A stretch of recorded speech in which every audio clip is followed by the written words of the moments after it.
episode, I'm going to tell you how I personally and help my clients get out of a rut when you just feel stuck, when you're in that space where you just feel frustrated, you feel misaligned, and you just can't get out of it.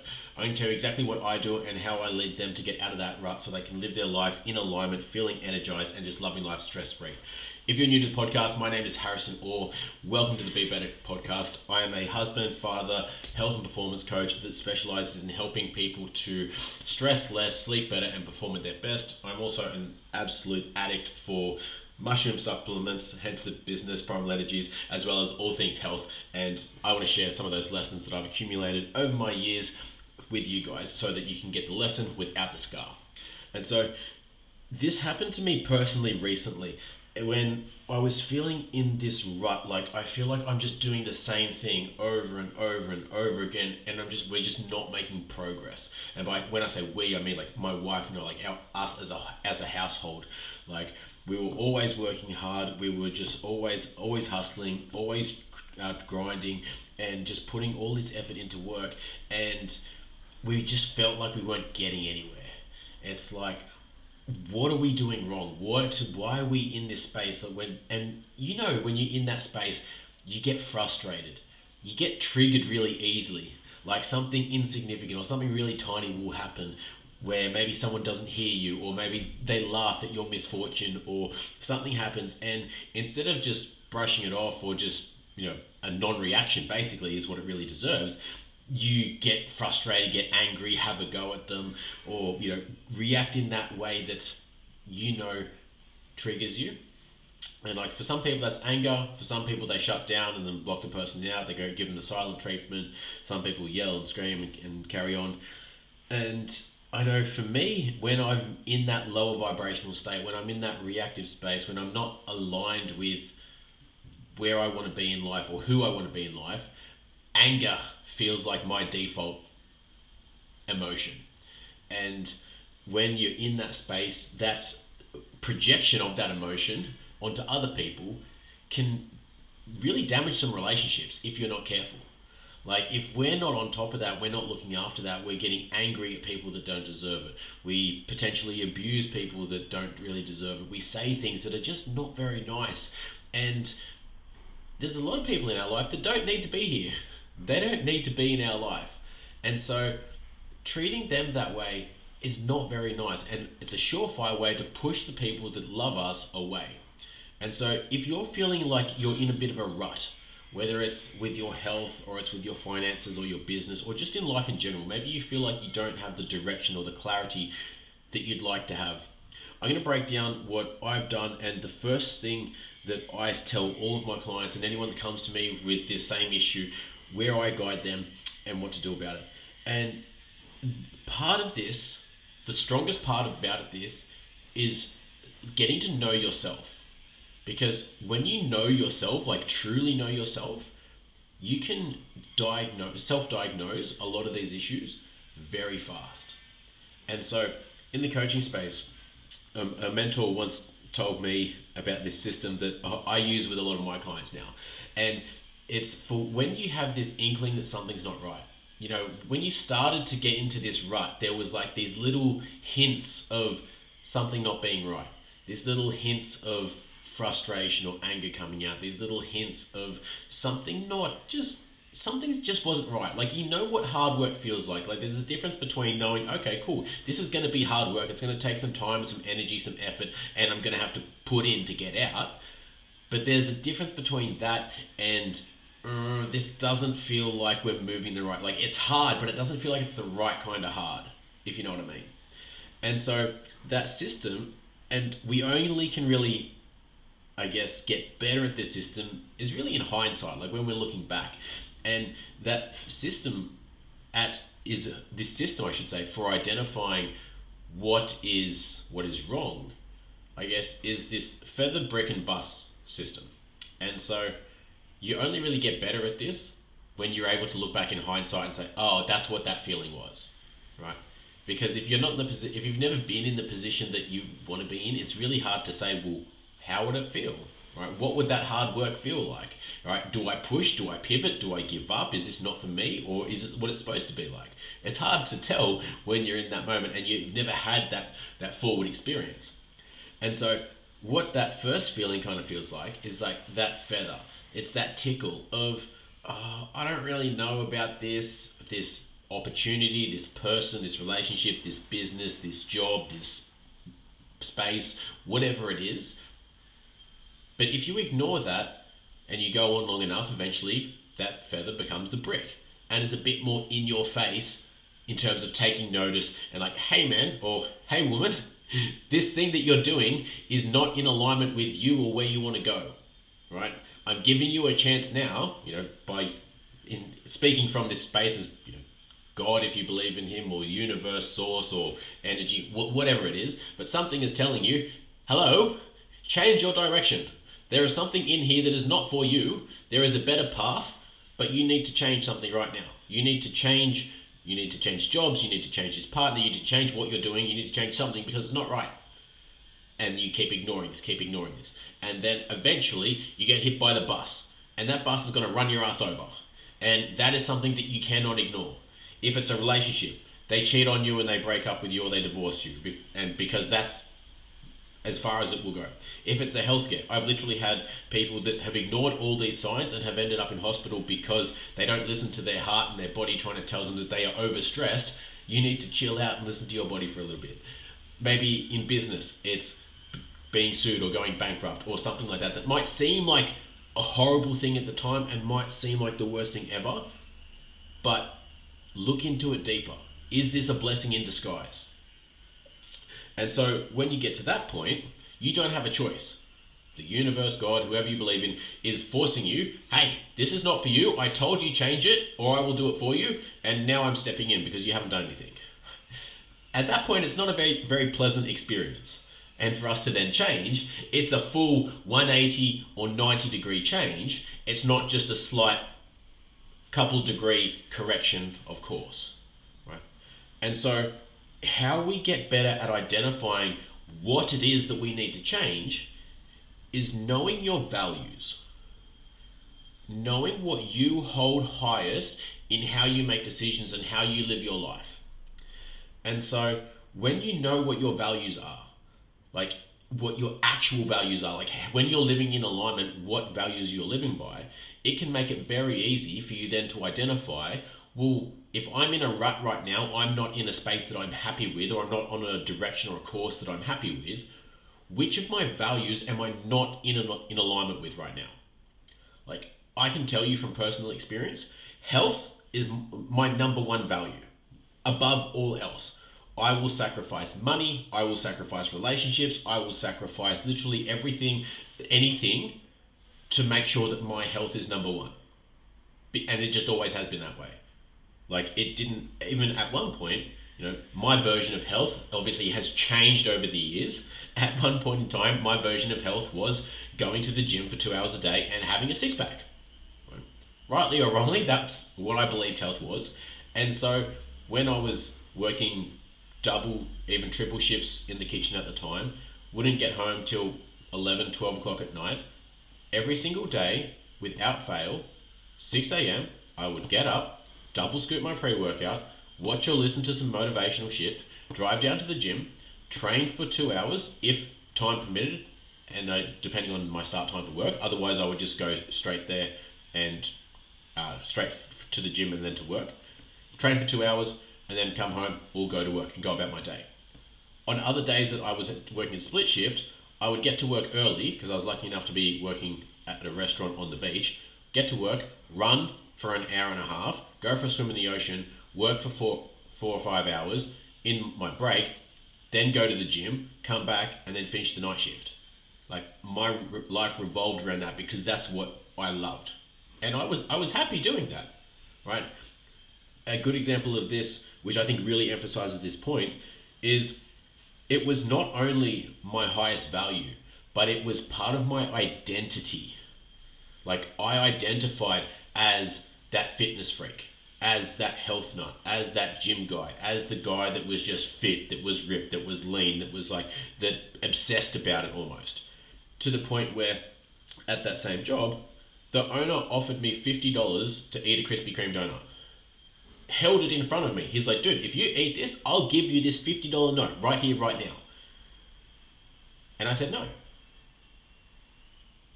It wasn't worth it to me because it wasn't just $50. It was, what am I compromising in order to eat this donut? Like, I'm not just compromising my values, like, I'm also conceding to their little joke, maybe, of let's see if we can break him. The guy that doesn't eat sugar, the guy that eats nothing but his meal prep and just won't stray from the plan, is super disciplined. And I prided myself on that.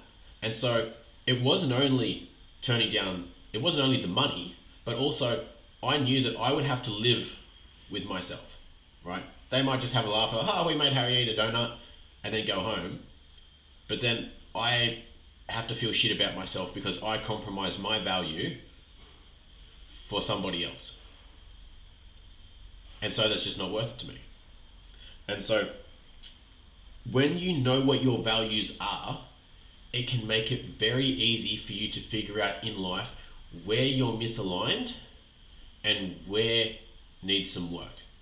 Because whilst this might not be a perfect system, if you're feeling like you're stuck in a rut and you don't know what it is, when you know what your values are, it gives you a pretty good direction of where to focus. Like for me, my values are health, growth, security, personal development, and challenge. Sorry, no. Personal development is growth, peace and calm, and challenge. And so I know that if I'm out of alignment with any of those values, that my stress levels are higher, that I'm not as energetic, I'm not as clear-minded as I usually would be. I get triggered easily, I am more frustrated. All these little things, which eventually, that tickle, that brick in the bus, they escalate over time, left unchanged. And so I'll put a link to a value survey which you can do for absolutely free. It's not associated with me at all, but it's just this quick survey which you can do, and you click on the link and it'll take you to this page and it'll lay out 50 different values. And so you skim through those and then pick the top 10 that resonate with you. And then after that, it'll ask you, would you prioritize health or wealth or family or this or that, whatever, or whatever ones you picked. And then it'll give you your order, your top 5. And then this is where you go on feeling. Like when you read those in order, does it feel right? Does that feel right to you? And then you can use it, like stress test it. Think about a time in your past where, due to your decision making, something has not worked out. Maybe you tried something, you burnt out, you really didn't like it, you went against your gut instinct or something like that, and it didn't work out. Or you ended up in a place where you weren't happy and didn't like life. Did you go against any of those values? Like, were you misaligned to any of those values quite heavily? Quite possibly. And then on the flip side, in life, when things have worked out, when you felt your best, you've felt your most aligned, you felt your most energetic, and you're just fulfilled and just loving life, have you been doing something or things that have been very strongly aligned with these values? And that can start to give you feedback. Because then now we can start to future pace this, or use this as a tool, I should say, for the future. And then so when you're making decisions, be it a location move, be it a business or a job or a big decision, use your compass, like your values, as a test. Do I have to compromise any of my values in order for this decision to go this way? Or for goals as well. Like a lot of people might have financial goals, right? And you might say, awesome, I want to be able to make $500,000 this year. And that's going to take me working 100-hour weeks. Right? But if two of your top values are your health and your family, and finances doesn't really fit in your top 5 values, you're probably going to have a hard time, because working 100 hours a week doesn't allow a whole lot of time for you to prioritize your sleep or your training or your health in any decent volume. It doesn't allow a whole lot of time to spend with your family either. And so, is dedicating all your resources and all that time to making that money, is it worth it? Right? And sometimes you might say yes. You're like, I only need to do this for a year. I only need to do this for a few months, and the reward after that will be I can work less, I can have that time back for my health, for my family, for all those kind of things.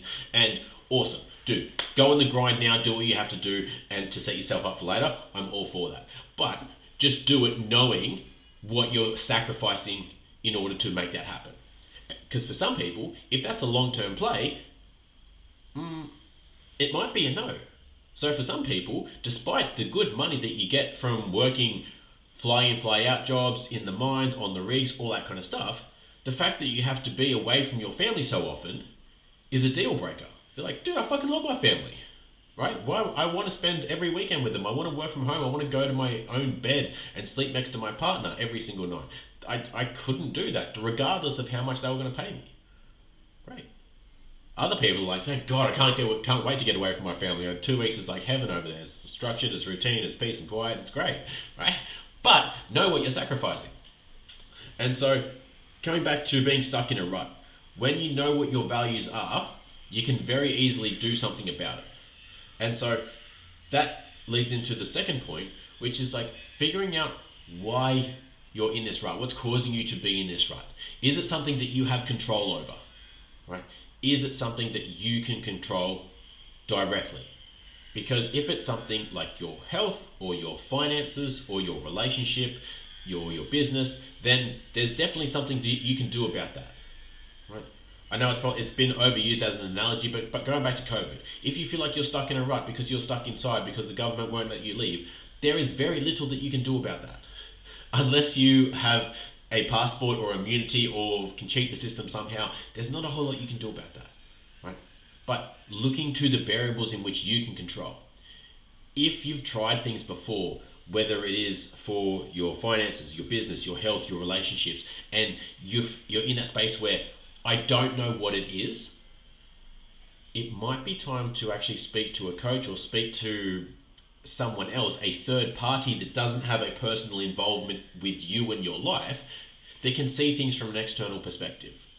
Because it's hard to read the label from inside the bottle, as they say. When you're in it, when you've got an emotional attachment to things and you've been seeing things the same way for months, if not years, it can be really hard for you to actually pinpoint, well, this is an issue, this is being unaddressed, this is where this frustration is coming from, and see it that way. But when you talk to somebody else that doesn't have that attachment and has some experience in working with other people in that same situation, it can be much easier for them to identify, well, this could be the cause. And especially if you haven't done a lot of work on yourself or had a higher level coach or mentor before, a lot of people will navigate towards addressing the symptom. Oh, well, I get angry at my kid or my wife, so anger must be the problem. Or, I need to learn how to control myself when they don't do what I want, or they don't hear me, or they yell, or they cry, or whatever. Okay. But anger management might be a issue for you. It definitely has been for me in the past. But there's a reason that you have that anger. Like I said when we started this podcast, it's that anger for a lot of people, and I know I say this because I know this definitely is a personal experience too, it's a projection of how we can be feeling. Like, realistically, some of the stuff you get triggered at, you get angry at, does that warrant that kind of response? Probably not. Like, it's not that big a deal that it warranted you blowing up over it or getting angry or frustrated or you internally stewing over this or getting anxious and stressing over about it for so long. Right? Like, it's not that big of an issue. And consciously we know that. But subconsciously, when those emotions kick in, then that's a whole different story of trying to control that. And so for a lot of people, you go a bit deeper. How stressed are you? How much sleep are you getting? How in alignment with your values are you? Do you actually have a purpose for what you're doing at the moment? For what you're doing in life? For your job, for your career, for your finances, for the direction that you're heading? Do you have a direction that you're heading? Because if these things are somewhat important to you and there's a blank space there when you get asked those questions, then that can be frustrating for some people. And so when you go that little bit deeper, that root cause can be a fried nervous system. It can be a communication issue with your partner that is the deep root cause of all these fights and bickers and things like that. When it comes to business or to your overall life, lacking that purpose or that drive or those goals can be really defeating for a lot of people. It's just like, well, what's the point? Because then, if you don't have goals, when those times come and you just don't feel like doing the thing that you said you would, you don't feel like going to the gym, you don't feel like cooking, you feel like getting takeout, you'd rather just watch a movie, just get Uber Eats, or you'd rather just go and spend that money on online shopping because that dopamine makes you feel good and just buying new clothes and buying new stuff, and you just rather do that stuff because it feels good. Like, who cares about saving money? Who cares about looking good? Like, if you don't have a goal, then you can't track any of those things. So does spending the money on those things or not going to the gym, does it make a difference? Well, if you don't have a goal and you're not tracking anything, not really. So then what's the point? Because it's hard to be disciplined if you don't have a reason to be disciplined. Otherwise, it's just self-inflicted pain for no reason. And so finding a purpose and a reason to be doing all these things can put a bit of life back into you, essentially give you that energy, give you that life. Because I found the people that have that purpose and have that clarity, they know their values, they know where they're going in life. They, even if their health is a little bit subpar, they can have energy and drive and discipline for days because they've got a really strong why and a really strong goal. On the flip side, you can get someone that has immaculate health, right? They eat well, they sleep well, they, on top of their stress and their mental health, they've got a pretty chill job, pays the bills, and they don't bicker with their partner or anything like that. Like, everything is pretty neutral, but they just feel flat. They just feel lethargic. They just feel like blah, right? There's no spark to life. And then, because beyond that point, it's not really physiological anymore. It's like, what for? Like, what are you doing this for? Why are you waking up in the morning? What are you doing with life that excites you? Is there some big mission that you want to achieve? Is there something that you want to do with your day or with your life that excites you, that is a reason to get out of bed, that is a reason to stay disciplined, that is a reason to go to the gym, to save the money, to have those hard conversations, to do all those things that you say you know that you should do, but you're just struggling to do? Because you know that they're probably going to be the same things that get you out of that rut as well. And so when you've gone through that phase of, cool, Harry, I know my values, I've worked on, I've cemented them, I know what they are, I'm confident with them, I'm starting to get confident with who I am as a person and where I want to go. I'm starting to set some goals and give my life some more purpose. What else? What do I need to do now? I've set some goals. I've got some purpose. Track your goals. Track your progress. Set up some reflection, be it daily, be it weekly, monthly. Set up some reflection points so you can track your progress. Because tracking your progress, I guarantee, will help keep you motivated and help keep you out of the rut when it sucks, right? When that grind sucks, when you're working long hours and you haven't got that big payoff yet, when you're in that deep calorie deficit and you haven't hit your ideal body just yet, when you're in that tough period and you're not there yet, being able to see that little inchworm of progress moving in the right direction, that consistency, will do wonders for your mental health, will do wonders for your discipline, will do wonders for you staying on track. Because if you can't see that, if you have no way of knowing how much better you are compared to last month or 6 months ago or 12 months ago, it can be really deflating. And a lot of people just throw their hands up like, oh, fuck, what's the point? I'm not where I want to be. I thought I'd be where I wanted to be right now. I thought I'd be a millionaire. I thought I'd be jacked and shredded. I thought I'd have this amazing relationship. I thought that would happen by now, but it hasn't. And so part of tracking that can also help to reset your expectations. Because naturally we want things to happen as fast as possible. But then if you track this progress, you can say, well, I put this effort in, this is the result I'm getting out, and so based on this level of input output, I will be at my goal in X amount of time. And then you can do a couple of things with that. You can either say, awesome, I'm happy with that timeline, I'm going to keep doing what I'm doing. Or you might say, I'm not happy with that timeline, how can I put more in and make this happen faster? That might be working out more, that might mean saving more, that might mean investing more money in yourself or into your business, or doing something to fast track those results. And if you're someone that is impatient, like me, you want things to happen yesterday, one of the greatest things that you can do is buy back your time. And when I say that, I mean invest in a mentor that will help you to shortcut time.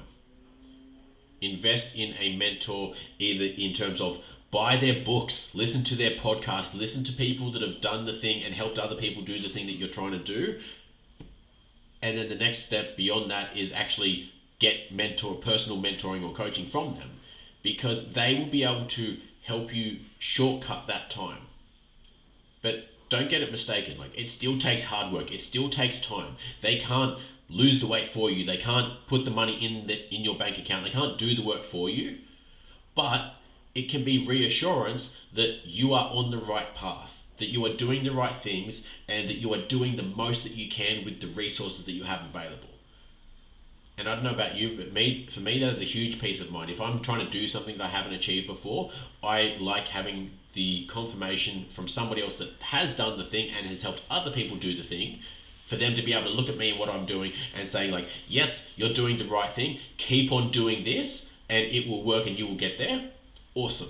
That removes the self-doubt and the time and energy that I would spend sitting there of like, well, is this right? Should I be doing this? Should I be doing that? And then I don't know about you guys, but when I'm in that space, fucking Instagram and social media knows exactly when I'm in that space, and they start showing me those ads of those other people, that shiny woman in the red dress, to use Alex Hormozy's quote, and that distraction of people saying, no, you were trying to lose weight that way, you're an idiot, you need to be doing it this way. You were trying to grow your business this way, you're an idiot. This is the proven method to do it in 2024, and blah, blah, blah. And then we get distracted, and then we jump onto that bandwagon and do that for a little bit. Like, oh, I'm stressed, I hit that same brick wall. And then we change. And that in itself is costing us time, energy, and money. But when we have someone to say, no, this is what we're doing, this will work, if you stick to it long enough, trust the process, get that energy of self-doubt out of your mind and put that into executing right now, and just get it done. And so for me personally, that has been the greatest use of my money and my resources, in being able to buy back that time for that confirmation, and also their tips and tricks on how to do things faster and more effective, and also with less input. The less you can put in, the more you get, and the more you get out is how you win in life. Right? That's obviously how businesses make stupid amounts of money, because they've figured out that ratio. But I'm no expert on business, so don't listen to me for that. So I'm going to wrap it up there, guys. I hope this has been helpful for you. I hope if you're stuck in a rut right now, if you're maybe banging your head against a brick wall, feeling like, I've been doing this for so long, why am I still feeling this way? Why am I not looking the way that I want to look? Why am I still getting frustrated, angry, and bickering over trivial little things? Like, why? I just don't know. I hope this episode has given you some clarity on what to do about that, a bit of a plan. So to recap, check out the values formula below in the show notes description. I'll chuck a link in there. Do that. Assess those. Do they feel right to you? Look at your life. Where are you misaligned with those values? Where are you not in alignment with those values right now? And pick a few small things that you can do today that would be that would be more in alignment with those values, and go and action those. Remember, luck favors those who take action, right? Not just the thinkers. You need to take action on this stuff. Take action on those things so that you're in alignment. Have set goals. Set goals in a direction for yourself, for your life, that align with those values, right? You can also add a value. An advanced hack has added an extra value in there that you don't have yet, but you would like to have in terms of the person that you want to be. But move in that direction, and then set ways to be able to track those goals and that progress as well, to make sure that you're on track, that you can correct course, that you can reset expectations if you need to, but you can track yourself to see how you're going so that you can stay motivated, stay disciplined, and keep moving forward. Above all that if you're still needing more guidance, more accountability, then find a coach or a mentor in that space has done it ideally, but also has helped other people to do the thing that you want to do, that can help you get to where you want to be faster in life. So I hope that's helpful. If you feel like that's something that I might be able to help you with, then the email link is down below. You can reach me on Instagram if you want to have a chat. We can see if what I do work for you. Otherwise, go find that person. I hope this has been helpful. Like always, don't be sorry, be better, and I'll see you guys in the next episode. Bye.